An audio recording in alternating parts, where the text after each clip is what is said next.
Hello students, welcome to our channel degree platform. Degree platform पर फिर आपका स्वागत है। आज की वीडियो में हमारे बीकॉम जी के सब्जेक्ट कोड BEGLA 136 जिसका एग्ज़ाम 24 जून 2023 को लाइनअप है, English at the work place. बहुत ही बेसिक सा ये एग्ज़ाम है। इसमें बस जो मैं क्वेश्चन पेपर का सॉल्यूशन आपको दूं, आप इस वीडियो को बड़े प्यार से कर लीजिएगा। और एग्ज़ाम में आप बेसिक से सब्जेक्ट के इसके मैक्सिमम 5 से 6 क्वेश्चन होंगे, जिससे आप कर इजीली एग्ज़ाम में अच्छा स्कोर कर पास हो जाएंगे। एग्ज़ाम बहुत बेसिक था, लेकिन आपके लिए टाइम पर फ्री ऑफ कॉस्ट कंटेंट लाना भी इम्पॉर्टेंट था। इसलिए आज की वीडियो है BEGLA 136 English at the work place. इसमें सॉल्यूशन वाइज चलेंगे पर हर क्वेश्चन के।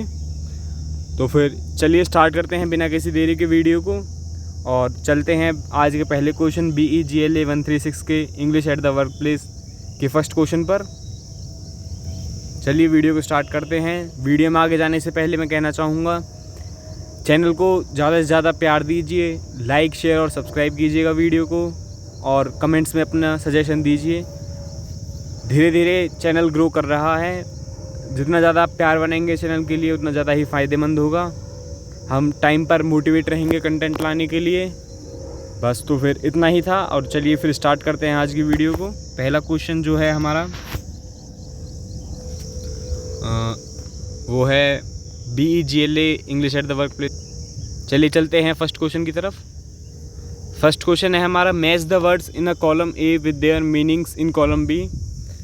आज का सब्जेक्ट कोड इंग्लिश में है, तो सिर्फ इंग्लिश में ही वीडियो का कंटेंट आएगा, हिंदी में नहीं है। कहीं कहने लगे आप कंटेंट में सर हिंदी में दीजिए, अब हिंदी में है ही नहीं तो मैं भी कहाँ से लेकर आऊँ। स्टार्ट करते हैं। Match the column A with their meanings column B। जो हमारा फर्स्ट वर्ड है उसका नाम है फिलेंथ्रोफी, और जो इसका आंसर है वो है फर्स्ट का 9th पोर्शन। मैं यहाँ पर मार्कअप कर दूंगा धीरे धीरे सबको। फिलेंथ्रोफी का मतलब क्या होता है? प्रैक्टिस फॉर चैरिटेबल्स और बेनिवोलेंट एक्शंस, यानी कि वह कर्तव्य जो दूसरों के भले के लिए किया जाए, जैसे कि किसी गरीब को कुछ पैसे देना। ये हमारा फिलेंथ्रोफी का मतलब कहलाता है। ये हमारा होगा फर्स्ट वाला। चलिए चलते हैं सेकंड वर्ड की तरफ। सेकंड क्या है?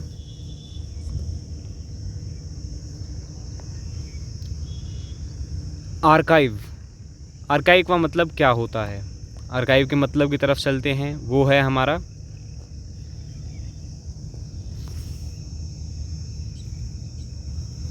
आर्काइव का जो हमारा मतलब होता है कलेक्शंस ऑफ डॉक्यूमेंट्स और रिकॉर्ड्स, यानी कि कुछ कागजातों का और रिकॉर्ड्स का कलेक्शन हमारा आर्काइव कहलाता है। ये हमारा सेकंड वाला होगा, ये हमारा फर्स्ट वाला होगा।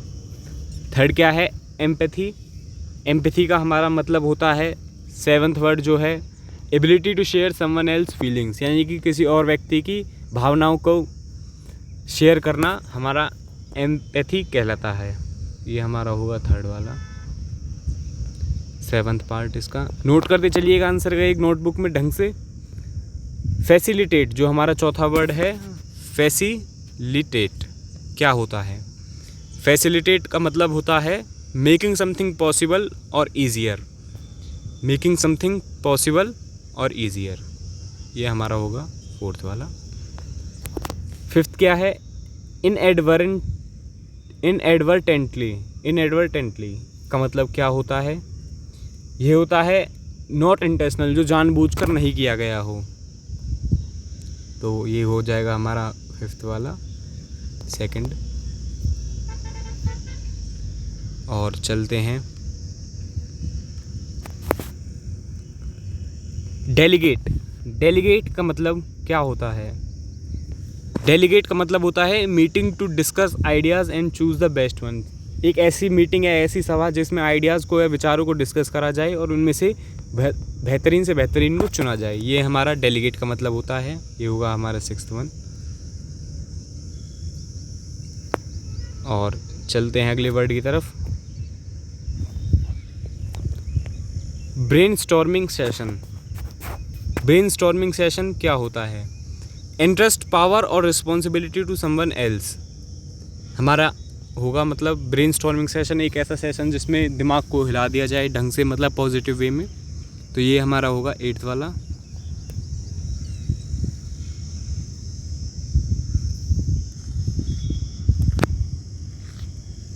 और आज का 8th वर्ड वीडियो का आर्टिफिकेट। आर्टिफिकेट का मतलब क्या होता है? आर्टिफिकेट का मतलब होता है an object produced by a human craft, जो मानव निर्मित प्रोडक्ट होते हैं। तो इसका जो आंसर होगा आपको कौन सा लग रहा है इसमें से? ये होगा 3rd वाला। आर्टिफिकेट का मतलब होगा N object produced by human. 9th word क्या है? कोलैबोरेट। कोलैबोरेट का अर्थ क्या है? कोलैबोरेट का अर्थ होगा working together to achieve something, यानी कि साथ में मिलकर किसी चीज़ को किसी कर्तव्य को करना और उसको प्राप्ति करना हमारा कोलैबोरेट कहलाता है। ये होगा हमारा 9th वर्ड। ये वाला 6th वाला होगा, 9th का 6th। और 10th वर्ड, फर्स्ट क्वेश्चन का लास्ट। इंसेंटिव क्या होता है? इंसेंटिव का मतलब जो किसी कर्तव्य से अलग जो कोई इनाम दिया जाए वो हमारा इंसेंटिव कहलाता है, यानी कि 4th one. A reward offered for increase productivity. अच्छे काम को या फिर ज़्यादा काम को करने के लिए जो एक अतिरिक्त भत्ता दिया जाता है उसको इंसेंटिव कहते हैं। तो ये हमारी फर्स्ट क्वेश्चन की कुछ आंसर, यानी कि मैं इसकी सॉल्यूशंस की PDF अपने टेलीग्राम चैनल पर डाल दूंगा। आप टेलीग्राम चैनल को जाकर ज्वाइन कर लीजिएगा, उसमें आपको इसके क्वेश्चन की सॉल्यूशन की PDF मिल जाएगी। अब मैं एक बार तेज़ी से इसके आंसर बता देता हूँ क्या होंगे। फिलैंथ्रोपी का अर्थ क्या होता है? फिलैंथ्रोपी का अर्थ होता है प्रैक्टिस ऑफ चैरिटेबल और बेनिवोलेंट एक्शंस, यानी कि फर्स्ट का 9th। सेकंड का आर्काइव का क्या होता है? इसका 10th होगा, कलेक्शंस ऑफ डॉक्यूमेंट्स और रिकॉर्ड्स। एम्पैथी का मतलब क्या होता है? ये हमारा होता है ability to share someone else feeling, किसी और की भावनाओं को शेयर करना। फैसिलिटेट का अर्थ होता है a reward offered for increase productivity, यानी कि 4th वाले का फैसिलिटेट का आंसर होगा हमारा 5th one. Make something possible और ईजियर। इनएडवर्टेंटली का मतलब होगा हमारा 2nd वन, नॉट इंटेंशनल, जो जानबूझकर नहीं किया जाए। 6th डेलीगेट का हमारा जो आंसर होगा वो होगा 1st one. Meeting to discuss ideas and choose the best ones. Brainstorming sessions क्या होंगे? जो इंटरेस्ट, पावर और रिस्पॉन्सिबिलिटी टू समवन एल्स, ये हमारा 8th वन होगा 7th का। 8th आर्टिफिकेट का मतलब होगा 3rd वन, जो है an object produced by a human. Collaborate का अर्थ होगा work together to achieve something, जो हमारा 6th होगा। और 10th जो कि वीडियो का लास्ट वर्ड है, क्वेश्चन का लास्ट वर्ड है, incentive, A reward offered for increase productivity, 4th one. चलिए चलते हैं वीडियो के सेकंड क्वेश्चन की तरफ। फर्स्ट क्वेश्चन का आंसर इतना ही था। क्वेश्चन नंबर 2 क्या कहता है देखते हैं। Make sentence using the following words. हमें सेंटेंस बनाने हैं, ये जो 5 वर्ड गिवन हैं और 5 नंबर गुना में 2 ये क्वेश्चन है, यानी कि हर 5 वर्ड का 2-2 सेंटेंस हमको सॉल्यूशन करके दिखाना है। बिना किसी देरी के चलते हैं इसके सॉल्यूशन पर। इसमें ज़्यादा कुछ खास है नहीं, मैं आपको सॉल्यूशन दिखा दूंगा। PDF भी आपको टेलीग्राम चैनल पर प्रोवाइड करवा दूंगा, वहाँ से देख लीजिएगा एक बार। सॉल्यूशन मैं आपको बता देता हूँ।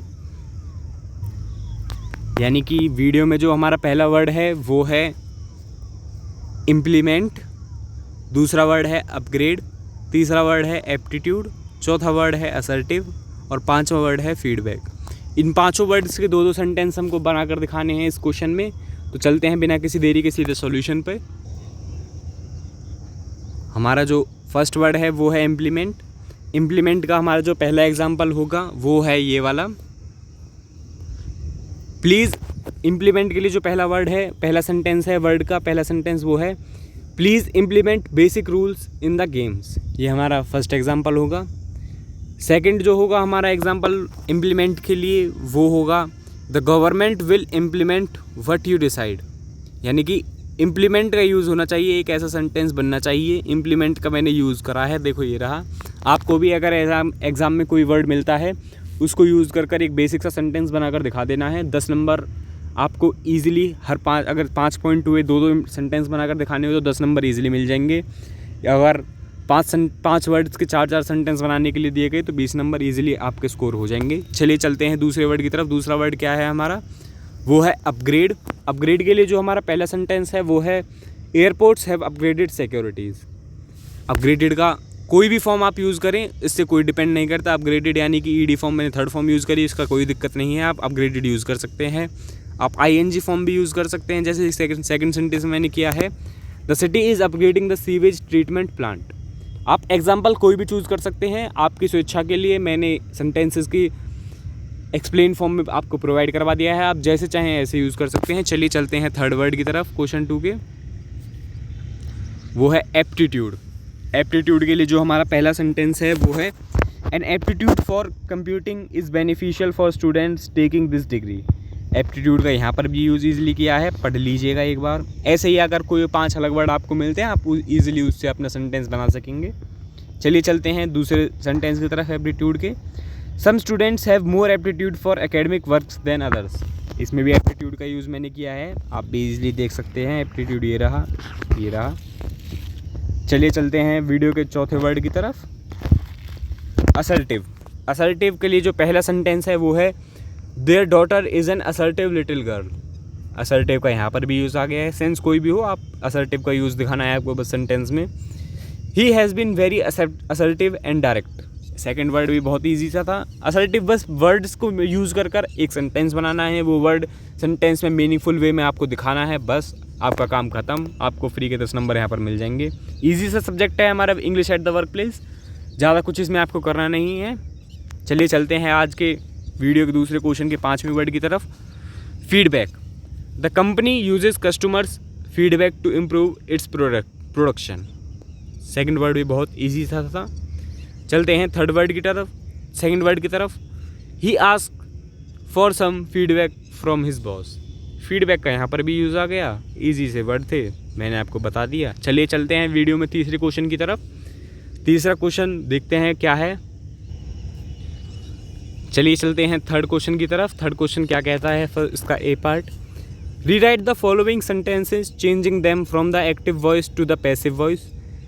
एक्टिव वॉइस से पैसिव वॉइस करवानी है, 8th क्लास का सब्जेक्ट है ये। मैं आपको बता देता हूँ दोबारा, अगर आप भूल भी गए हो तो। मैं वर्ड्स पहले सेंटेंस को क्वेश्चन फॉर्म में पढ़ूंगा, फिर इसका सॉल्यूशन फॉर्म में आंसर आपको प्रोवाइड करवा दूंगा। आपको ऐसे ही कुछ वर्ड्स मिले, उसमें आपको ऐसे ही फॉर्म्स को यूज़ करना है और आंसर देने हैं आपको।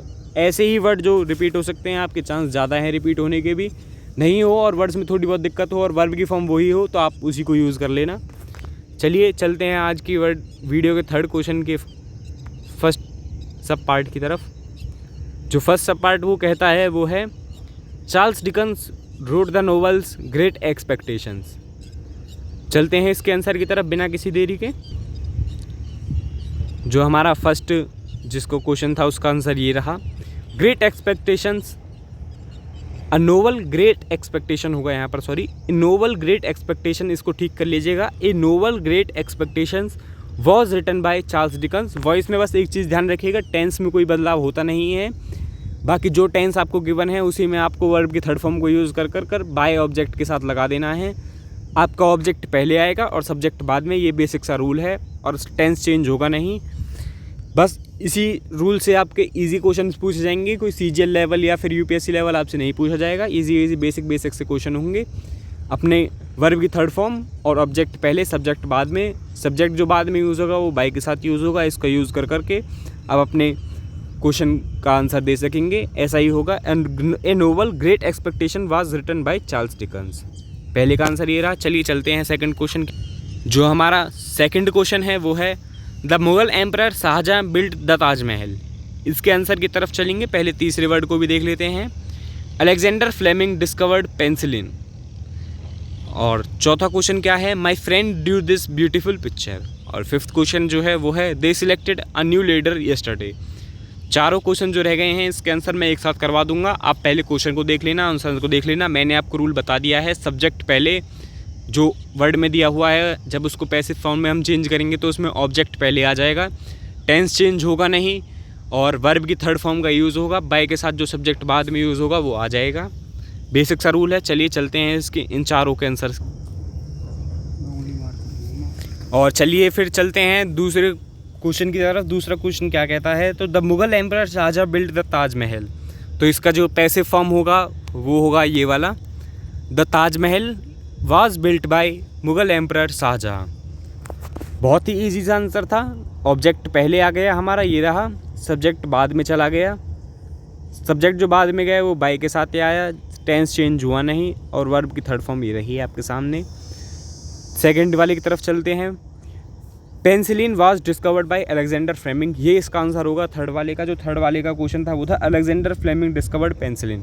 Penicillin was discovered by Alexander Fleming. Alexander Fleming हमारा सब्जेक्ट था, वो ऑब्जेक्ट बन गया बाय के साथ। ऑब्जेक्ट हमारा फर्स्ट पर आ गया, टेंस चेंज हुआ नहीं, वाज डिस्कवर्ड ये रहा। चलिए चलते हैं चौथे वाले की तरफ। चौथा क्वेश्चन क्या कहता है, my friend Drew this beautiful picture. This beautiful picture was drawn by my friend. Simple सा रूल जो पहले बताया था उसका इम्प्लीमेंटेशन है। और पांचवा क्वेश्चन जो वॉइस का आखिरी क्वेश्चन है वो है, they selected a new leader yesterday. A new leader was selected by them yesterday. बहुत ईजी सा क्वेश्चन था। रूल वही है, ऑब्जेक्ट पहले आ जाएगा सब्जेक्ट में, बाय के साथ सब्जेक्ट बाद में आ जाएगा जब हम पैसिव फॉर्म में चेंज करेंगे। चलिए चलते हैं वीडियो के तीसरे क्वेश्चन की तरफ, जो कि फिल इन द ब्लैंक्स हैं। वीडियो के तीसरे के बी पार्ट की तरफ चलते हैं, जो कि फिल इन द ब्लैंक्स हैं। चलते हैं फिल इन द ब्लैंक्स की तरफ। इसमें कुछ फॉर्म्स हैं, कुछ प्रेपोजिशंस हैं, कुछ वर्ब्स हैं, इनका इस्तेमाल करना है।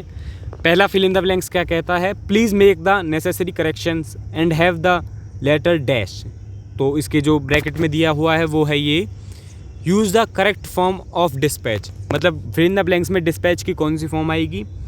हैव हमारा आया है इस सेंटेंस में, तो इसके साथ हैव के साथ डिस्पैच्ड आएगा, यानी कि थर्ड फॉर्म आएगी डिस्पैच्ड। हैज़ के साथ वर्ब की थर्ड फॉर्म आती है, ये आपको पता ही होगा, डिस्पैच्ड यहाँ पर आएगा। चलते हैं सेकंड क्वेश्चन की तरफ। सेकंड क्वेश्चन क्या कहता है, remove the dash chairs from the hall, we shall have our meeting here, use the correct form of break. मैंने इनके सारे सॉल्यूशंस क्वेश्चन पेपर और इनके सॉल्यूशन PDF फॉर्म में अपने टेलीग्राम चैनल पर प्रोवाइड करवा दिए हैं। आप जाइए चैनल के टेलीग्राम चैनल पर और वहाँ पर जाके दोनों PDFs को एक बार देख लीजिएगा और वीडियोस को कंप्लीट फॉर्म में कर लीजिएगा कवर, कैसे कैसे करना है। चलिए चलते हैं सेकंड क्वेश्चन की तरफ। सेकंड क्वेश्चन क्या कहता है, remove the dash chairs from the hall, we shall have our meeting here. तो यहाँ पर जो फॉर्म यूज़ होगी वो वर्ब की थर्ड फॉर्म यूज़ होगी, यहाँ पर ब्रोकन आ जाएगा। और थर्ड क्वेश्चन क्या कहता है, जो ये हमारे ये वाला है, the little boy is afraid dash the dog, use the suitable prepositions. आपने इंग्लिश में कई बार सेंटेंस का यूज़ करा होगा, अफ्रेड के साथ ऑफ फिक्स्ड प्रेपोजिशन का यूज़ होता है, तो यहाँ पर ऑफ आ जाएगा। चलिए चलते हैं चौथे क्वेश्चन की तरफ। चौथा क्वेश्चन क्या कहता है हमारा, this letter was written dash the teacher. Suitable preposition का यूज़ करना है। यह लेटर किसके द्वारा लिखा गया है, तो द्वारा के लिए बाय आ जाएगा, बाय का यहाँ पर इस्तेमाल हो जाएगा, सिंपल यहाँ पर बाय, BY। सॉल्यूशंस मैंने PDF में डाल दिए हैं, PDF को जाकर देख लीजिएगा और क्वेश्चंस को देख लीजिएगा। फिफ्थ क्वेश्चन क्या कहता है हमारा, the train departs dash 3 PM from the station, use suitable preposition. तो यहाँ पर जो वर्ड आएगा वो हमारा प्रेपोजिशन का आएगा एट। समय के लिए हम एट का प्रयोग करते हैं, तो यहाँ पर समय आ जाएगा। सिक्स्थ क्वेश्चन की तरफ चलते हैं, he was born dash a small village in Maharashtra. वह उसका जन्म एक महाराष्ट्र की छोटी सी जगह पर हुआ है। तो उसका जन्म कहाँ पर हुआ है, इसको बताने के लिए हम बॉर्न के साथ इन फिक्स प्रपोजिशन का यूज़ करते हैं। तो यहाँ पर he was born in a small village in Maharashtra. Article in के बाद ए का यूज़ होगा प्रेपोजिशन, फिक्स प्रेपोजिशन के केस में। चलिए चलते हैं सेवन्थ वर्ड की तरफ। सेवन्थ वर्ड हमारा क्या कहता है, श्रीलंका डैश आइलैंड। आर्टिकल का यूज़ होगा जब AEIO वोवल साउंड हो तो हम N का इस्तेमाल करते हैं, तो ANN आ जाएगा यहाँ पर। Sri Lanka is an island. बिना कुछ सोचे समझे जो वर्ड आर्टिकल के बाद यूज़ होगा उसमें वोवल साउंड है तो N का इस्तेमाल होगा। Dash Brahmaputra is a mighty river. 8th question, Brahmaputra एक स्पेसिफिक है, उसका कुछ हाईएस्ट फॉर्म है, तो इसलिए द का यूज़ होगा, the Brahmaputra is a mighty river. 9th question जो है वो है हमारा, the American tourist has never seen dash elephant before. ई आया है यानी कि वोवल साउंड है तो N का इस्तेमाल होगा, एन एलिफेंट बिफोर। और 10th क्वेश्चन हमारे फिलिंग द ब्लैंक्स का last question, is dash holy city, HOLY Holi यानी कि पवित्र शहर है। तो एक ही वाराणसी है पूरे भारत में और पूरे विश्व में, तो एक का ही इस्तेमाल होगा, एक के लिए हम ए का इस्तेमाल होते हैं, ए का इस्तेमाल करते हैं। तो Varanasi is a holy city. Fill in the blanks का ये क्वेश्चन रहा हमारा clear. Fill in the blanks के 10 क्वेश्चन मैंने क्लियर करते हैं। सॉल्यूशन क्वेश्चन वाइज मैंने अपने PDF फॉर्म में अपने टेलीग्राम चैनल पर प्रोवाइड करवा दिए हैं, वहाँ से जाकर देख लीजिएगा। चलिए चलते हैं वीडियो के आज के चौथे क्वेश्चन की तरफ, जो कि है write short notes on the following in about 150 words each, work place etiquette. और सेकंड पार्ट है difference between a portfolio and a resume. तो चलिए पहले देखते हैं वर्क प्लेस एटिक्वेट। बहुत ही ईजी सा क्वेश्चन है, चलिए सीधा चलते हैं इसके आंसर की तरफ। चलिए देखते हैं पहले क्वेश्चन का आंसर जो है वर्क प्लेस एटिक्वेट क्या होता है। 150 वर्ड में आपको आंसर दे। तो ये रहा आंसर हमारा वर्क प्लेस एटिक्वेट का। Word is etiquette. The Oxford Dictionary defines etiquette as the customary code of polite behavior in a society or among members of a particular professional group, adhering to a behavior codes at workplace to create a work environment that is conducive to positive interaction among employees. This makes for a productive and efficient workforce. यानी कि etiquette का मतलब हमारा वो कुछ एक behaviour code होता है जिससे हम प्रोफेशनल ग्रुप्स के बीच में इस्तेमाल कर कर अपनी भाषा को सहज, सुंदर और एक बोल्ड रूप में प्रेजेंट कर सकें। एटिक्वेट का मतलब ये होता है। अगर आपको इसकी डेफिनेशन देखनी है तो डेफिनेशन एक बार यहाँ से देख लीजिएगा, यहाँ से लेके यहाँ तक, और आगे मैं आपको बता ही देता हूँ डेफिनेशन समेत। What is the code of polite behaviour that we could speak about. हम किस एटिक्वेट के बारे में बात कर रहे हैं। कुछ 3 तरीक़ा से, अब इसको 2 तरीके से या फिर 3 तरीके से इसको क्वालिफाई किया गया है, जिसमें पहला होता है प्रोफेशनल अपीयरेंस। प्रोफेशनल अपीयरेंस का मतलब होता है आपकी जो क्षेत्र विशेष में आपको जो ज्ञान है उसकी प्रेजेंस आपकी कैसी है, आप किसी के सामने किस प्रकार से उसको प्रेजेंट कर रहे हैं और या कैसे आप अपीयर हो रहे हैं। When you step into the job market, your first impression is created by your appearance at the interview, at the work place too. Your appearance plays an important part in how you are perceived as a professional. Good grooming, which includes maintaining good personal hygiene, is fundamental to professional appearance. Professional appearance में, अच्छी professional appearance के लिए जो first requirement है वो है हमारी good personal hygiene, अपनी स्वच्छता पूर्ण रूप से जाहिर करना और अच्छे फॉर्म में बताना। प्रोफेशनल अपीयरेंस का मोटा मोटा मतलब ये है, आप इंग्लिश में इसको डिफाइन कर दीजिएगा। डेफिनेशंस अगर आपको देखनी है तो यहाँ से लेके यहाँ तक आप देख लीजिएगा एक बार। अब चलते हैं सेकंड पॉइंट की तरफ, वो क्या कहता है behaviour code. In addition to your professional appearance, there is a way of conducting yourself at work, which we refer to as office etiquette. Here are some features to office etiquette that you need to bear in mind at practice work. Say good morning to the colleagues when you enter. यानी कि कुछ basic requirements, behaviour codes आपका कैसा होना चाहिए। कैसे से मेरा अर्थ है कि आपका बिहेवियर कोड हमेशा अच्छा और बोल्ड ही होना चाहिए। आप अगर हायर पोजीशन में हैं तो आपकी बोल्डनेस अच्छे बिहेवियर के साथ झलकनी चाहिए, जिसमें पहला है say good morning to colleagues when you enter office. यानी कि जैसे ही आप एंटर करें ऑफिस में, इज्जत के साथ सभी से आदर, सत्कार, नमस्कार, जय श्री राम बोलें। ये गुड मॉर्निंग, जय श्री राम थोड़ा ज़्यादा बोल्ड हो जाएगा। से thank you when someone offers help और डज समथिंग फॉर यू। जब आपके लिए कोई कुछ काम करे तो आप उसको थैंक यू के साथ उसका आभार प्रकट करें। थर्ड है remember to speak softly instead of shouting and disturbing other. धीरे धीरे प्यार से बातचीत करें, चाहे कैसी भी कंडीशन हो, अच्छी हो या बुरी, आपकी कुछ बिहेवियर कोड को दर्शाती हैं। यही कुछ ज़्यादा मोटा मोटा है इसमें। How does etiquette benefit you. Etiquette का फ़ायदा आपके लिए कैसे होता है। डेफिनेशन आप देख लीजिएगा, बिहेवियर कोड्स की ये कुछ पॉइंट्स हैं, इनको देख लीजिएगा। बहुत ईजी से बेसिक से पॉइंट है, मैंने आपको बता दिया है डेफिनेशन का डिफाइन करके। Etiquette differentiates you from other in a competitive job market.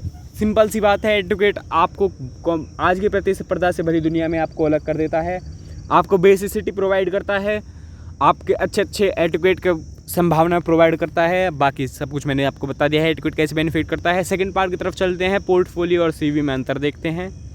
मैं पोर्टफोलियो और सीवी की आपको डेफिनेशन बता दूंगा, आप देखकर उसमें डिफरेंशिएट कर लीजिएगा कि कैसे कैसे पोर्टफोलियो और सीवी में डिफरेंशिएट कर।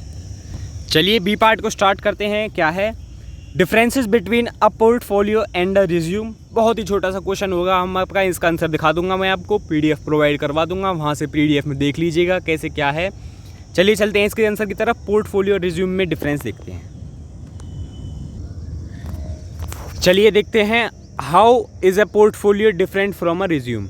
ए portfolio is not a resume the first personal document is the portfolio is the resume. यानी कि पोर्टफोलियो रिज्यूम नहीं होता, जो फर्स्ट पर्सनल डॉक्यूमेंट होता है पोर्टफोलियो वही रिज्यूम होता है। Second point, portfolio contains tangible evidence of your skills and ability. जो पोर्टफोलियो होता है उसमें हमारे टेंजिबल एविडेंस होता है जिनको हम छू महसूस कर सकते हैं। It may contain colourful graphics relevant to the skills required for the position shot. बहुत ईजी सा पॉइंट है रिज्यूम और पोर्टफोलियो में डिफरेंस करने का। जैसे कि रिज्यूम तो आप जब देते हैं, जब आप किसी कंपनी में जाते हैं, आपकी वर्बल फॉर्म में आपका प्रोवाइड होता है सब चीज़। थर्ड पॉइंट की तरफ चलते हैं। थर्ड पॉइंट क्या कहता है, it may contain colourful graphics relevant to the skills required for the position. यानी कि इसमें कलरफुल ग्राफिक्स होते हैं पोर्टफोलियो में, रिज्यूम में ऐसा कुछ नहीं होता। Portfolio is not sent to like out like a resume, it usually taken along the time at the interview. यानी कि रिज्यूम हम कंपनी में जॉब लेने से पहले भेजते हैं और पोर्टफोलियो इंटरव्यू को देते समय जब हम प्रोवाइड करते हैं उसको इन्फॉर्मेशन, उसको पोर्टफोलियो कहा जाता है। ए portfolio is a powerful interviewing tool for just about all job seekers. It is a visual representation of your abilities, skills, capabilities, knowledge, qualities, and it represents your potentials. It presents tangible proof of your skills and abilities. बहुत easy सा word है। Physically it is a collection of things that represent work related events. बहुत easy सा difference था, मैंने आपको करवा दिया। डेफिनेशन को एक बार एग्जाम में जाने से पहले इसको देख लीजिएगा ढंग से। PDF मैं अपने टेलीग्राम चैनल पर प्रोवाइड करवा दूंगा। और चलते हैं आज के वीडियो के लास्ट क्वेश्चन की तरफ। बहुत ही ईजी सा क्वेश्चन आने वाला है आपके स्क्रीन पर। चलिए चलते हैं वीडियो में लास्ट क्वेश्चन की तरफ। आज का लास्ट क्वेश्चन क्या है, prepare a brief CV clearly mentioning your skills, education, experience and interest. Easy सा क्वेश्चन है। डेफिनेशन और सॉल्यूशन मैं आपको बता दूंगा और दिखा दूंगा। बार बार कह रहा हूँ, PDF मेरे टेलीग्राम चैनल पर आपको मिल जाएगी। टेलीग्राम चैनल को जाकर ज्वाइन कीजिएगा और जाकर देखिएगा इसका आंसर। चलिए चलते हैं सीधा आंसर की तरफ। और 2-3 मिनट आज आपसे लास्ट में थोड़ी सी बातें भी करनी है मुझको, मेरे उसको कमेंट में उसका आंसर दीजिएगा। चलिए चलते हैं सीधा वीडियो की तरफ, आंसर सॉल्यूशन। चलिए चलते हैं। CV क्या होता है, मोटा मोटा उस क्वेश्चन का यही अर्थ था। क्वेश्चन CV यानी कि करिकुलम वाइटे। इसमें देखते हैं, your curriculum vitae is your most important weapon when it comes to job hunting with your CV और resume. You will be able to promote yourself. CV और रिज्यूम आपको पता ही होगा, आप एक कॉलेज वाले बच्चे हैं और प्राइवेट जॉब की तलाश में हैं तो आपका CV का अर्थ आपको पता ही चल चुका होगा। CV और रिज्यूम क्या होता है। CV की लेंथ क्या होनी चाहिए, there are no set rules governing the length of your CV। यानी कि CV की लेंथ को डिसाइड करने के लिए ऐसा कुछ रूल नहीं है। जो आपकी स्किल्स को दर्शाने के लिए जो मेन पॉइंट है CV में मैं आपको डिसाइड बता दूंगा। CV की लेंथ क्या होनी चाहिए, CV की कोई लेंथ फिक्स है नहीं, ऐसा कुछ है नहीं कि CV की कोई लेंथ हो। और दूसरा point, remember to include, CV में क्या क्या इंक्लूड होना चाहिए। योर करियर हिस्ट्री, आपकी करियर हिस्ट्री क्या रही है। स्किल्स और स्ट्रेंथ आपकी क्या क्या हैं।